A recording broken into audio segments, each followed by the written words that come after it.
Hukum Taurat juga bisa digambarkan seperti penjaga yang mengawasi, mendidik, dan menuntun kita untuk percaya kepada Kristus, supaya kita dapat dibenarkan oleh Allah.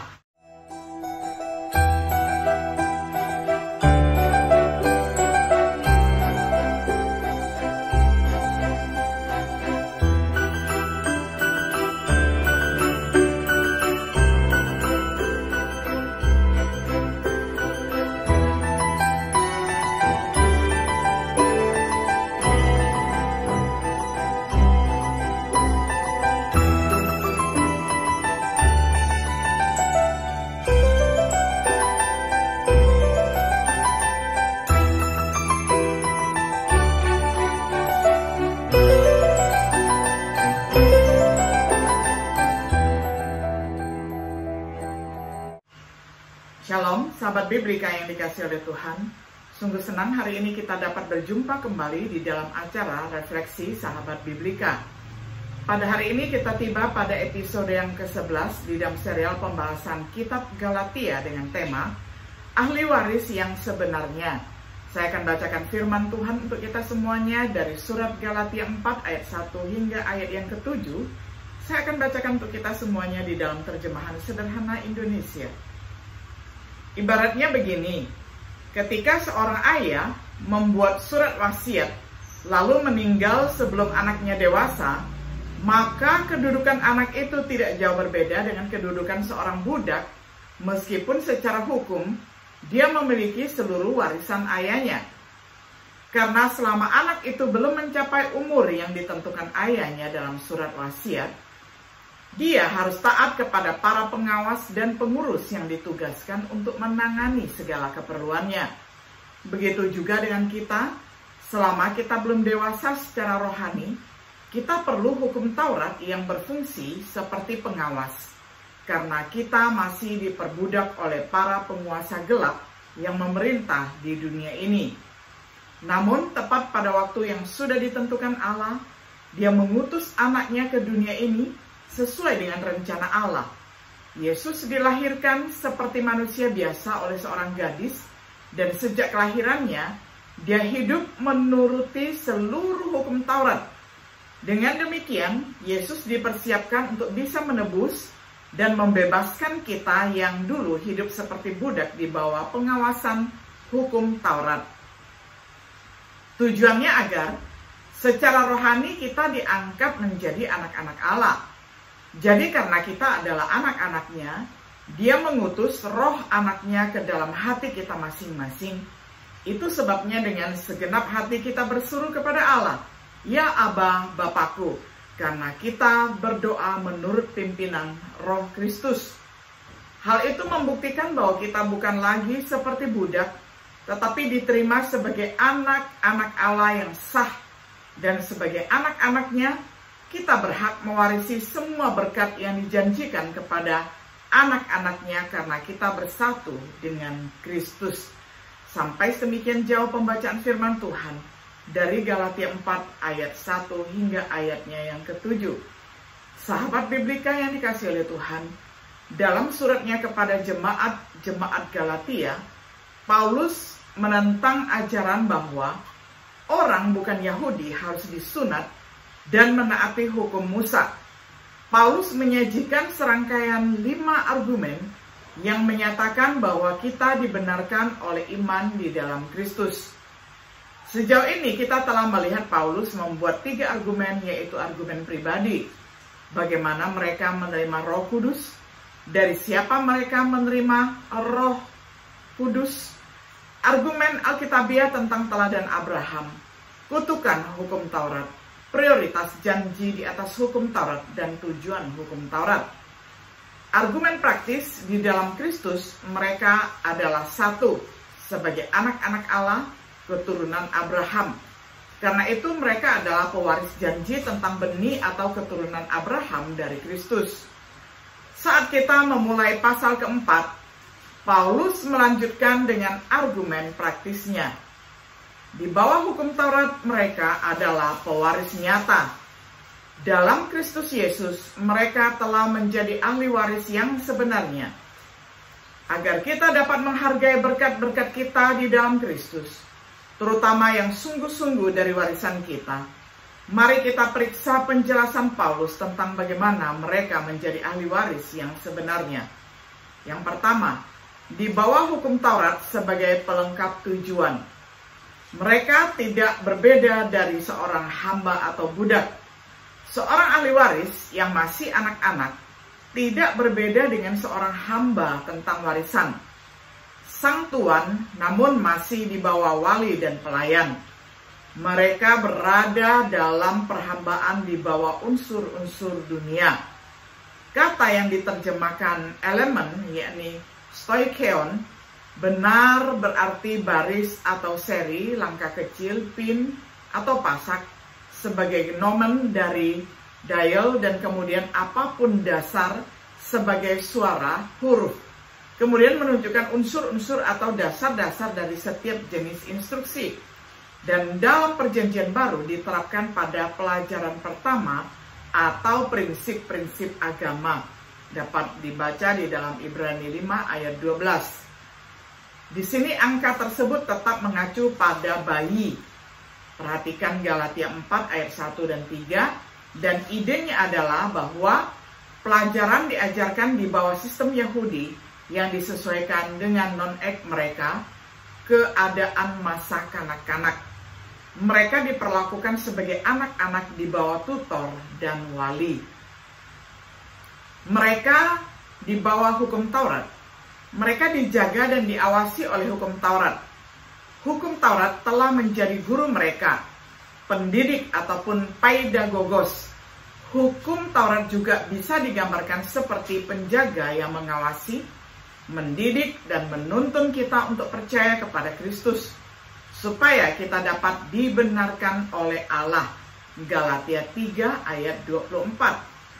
Seorang guru, yaitu wali dan pembimbing anak laki-laki di antara orang Yunani dan Romawi, nama itu diterapkan pada hamba yang dapat dipercaya, yang ditugaskan dengan tugas mengawasi kehidupan dan moral anak laki-laki yang termasuk dalam kelas yang lebih baik. Anak laki-laki tidak diperbolehkan sampai melangkah keluar rumah tanpa mereka sebelum tiba di usia dewasa. Pedagogos dari kata pais, seorang anak, dan agogos, seorang pemimpin, yang artinya untuk memimpin. Seorang instruktur atau guru anak-anak, seorang pendidik. Dapat bandingkan dengan 1 Korintus 4 ayat 15, Galatia 3 ayat 24 sampai ayat 25. Awalnya mengacu pada hamba yang membawa anak laki-laki dari rumah ke sekolah, kemudian menjadi guru atau pendidik. Begitulah kondisi mereka yang berada di bawah hukum Musa, tetapi sekarang di dalam Kristus segalanya sangat berbeda. Yang kedua, dalam Yesus Kristus sebagai pelengkap yang sebenarnya. Mereka sekarang menjadi anak. Mereka tidak lagi di bawah seorang wali. Hukum telah melayani tujuannya sebagai wali dengan baik. Galatia 3 ayat 23 sampai 24a. Tetapi sekarang mereka dipanggil untuk dibenarkan oleh iman. Galatia 3 ayat 24b sampai 25. Mereka sekarang adalah anak-anak Tuhan melalui iman di dalam Kristus Yesus. Galatia 3 ayat 26. Karena mereka yang dibaptis ke dalam Kristus telah mengenakan Kristus. Galatia 3 ayat 27. Mereka telah dilahirkan kembali. Yohanes 3 ayat 5. Mereka telah menerima adopsi anak. Mereka telah ditebus oleh putra yang diutus oleh bapaknya. Ketika kepenuhan waktu telah tiba, ketika kondisinya tepat, lahir dari seorang perempuan ataupun wanita, seorang gadis yang bernama Maria, lahir di bawah hukum Musa dengan tujuan untuk menebus mereka yang berada di bawah hukum, yakni orang-orang Yahudi. Menerima adopsi sebagai anak, baik orang Yahudi maupun bukan Yahudi. Mereka telah menerima roh Allah di dalam hati mereka. Galatia 4 ayat 6. Oleh mereka yang berseru ya Abah, Bapa. Roma 8 ayat 15. Yang bersaksi dengan roh mereka bahwa mereka adalah anak-anak dan ahli waris Allah. Ahli waris bersama dengan Kristus, Roma 8 ayat 16-17. Yang mencurahkan kasih Allah di dalam hati mereka, Roma 5 ayat 5, seperti yang dijelaskan oleh orang lain, dan menjadi anak-anak oleh anak, yakni Yesus, melalui cara iman, Yohanes 1 ayat 12. Roh Kristus dianugerahkan kepada kita untuk membawa kita kepada realisasi kebahagiaan kita, sehingga kita dapat berbicara kepada Allah, memanggilnya ya Aba, ya Bapa, adalah bahasa Aram untuk Bapa. Nama Syria dan Yunani keduanya digunakan oleh Paulus. Mungkin bahwa semua asosiasi lembut yang baik bagi orang Yahudi atau Yunani berkerumun di sekitar nama ayah. Mungkin dengan bunyi sabda yang suci diasosiasikan kepada Allah. Jadi dengan pelayanan Kristus yang diberkati, semua orang yang percaya kepadanya di Galatia beralih dari perhambaan dan pemeliharaan ke harta anak dan ahli waris, Roma 8 ayat 17. Karena kita tidak menerima roh perhambaan. Waktunya disebut ketika mereka dilahirkan kembali dan memasuki kerajaan Allah. Mereka tidak menerima roh perhambaan, perhambaan dosa, sehingga mereka akan mematuhi perintahnya, dan karena itu takut akan kematian. Sebaliknya, mereka menerima Roh Kudus sesuai dengan janji. Jawab Petrus, hendaklah kamu masing-masing bertobat dan dibaptis sebagai pengikut Yesus Kristus. Dosa-dosamu akan diampuni, dan kamu akan menerima Roh Kudus. Kisah Rasul 2 ayat 38. Roh adopsi, roh yang diberikan Allah kepada mereka yang diterima sebagai anak-anaknya. Paulus menulis kepada orang-orang Romawi, di antaranya adopsi anak-anak bukan milik mereka sendiri, adalah hal biasa. Mereka akan memahami ini, berarti bahwa mereka bertobat atau dilahirkan kembali, diadopsi sebagai anak-anak Allah. Kepada mereka yang diadopsi demikian, Ia menganugerahkan rohnya. Roh ini di dalam hati mereka menghasilkan kepercayaan penuh kasih yang memampukan mereka untuk menyebut Allah sebagai Bapa. Mereka adalah ahli waris Allah melalui Kristus, menerima roh sebagai jaminan, suatu kesungguhan.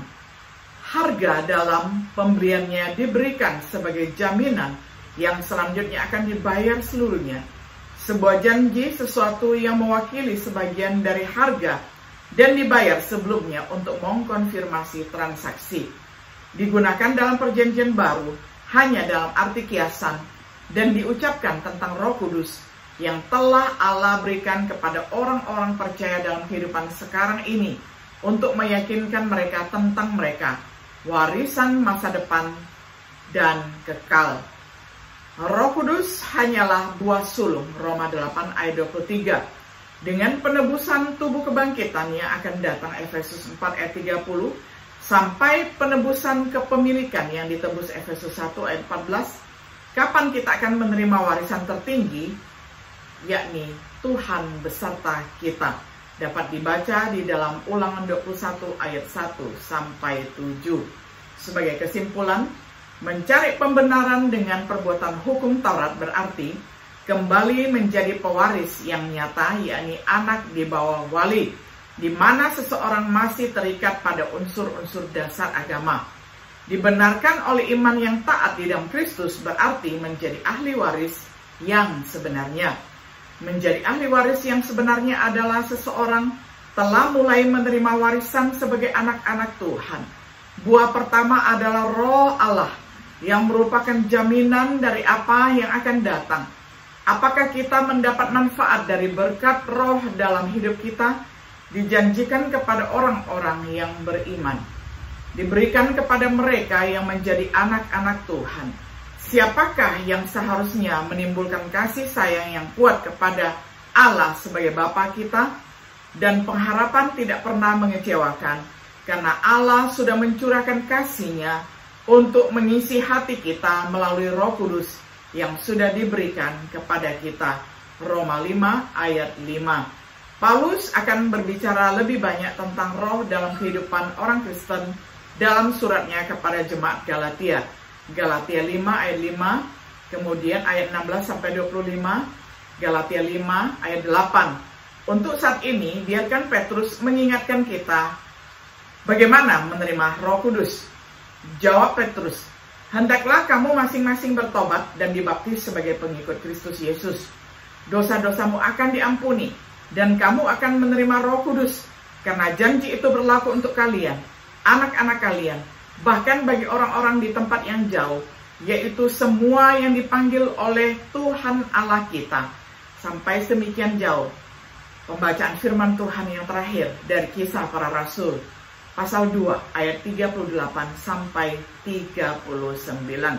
Sahabat Biblika yang dikasihi oleh Tuhan, biarlah setiap diri kita yang menjadi ahli waris yang sejati, yang menjadi ahli waris yang sebenarnya, karena kita menerima Tuhan Yesus sebagai juru selamat kita.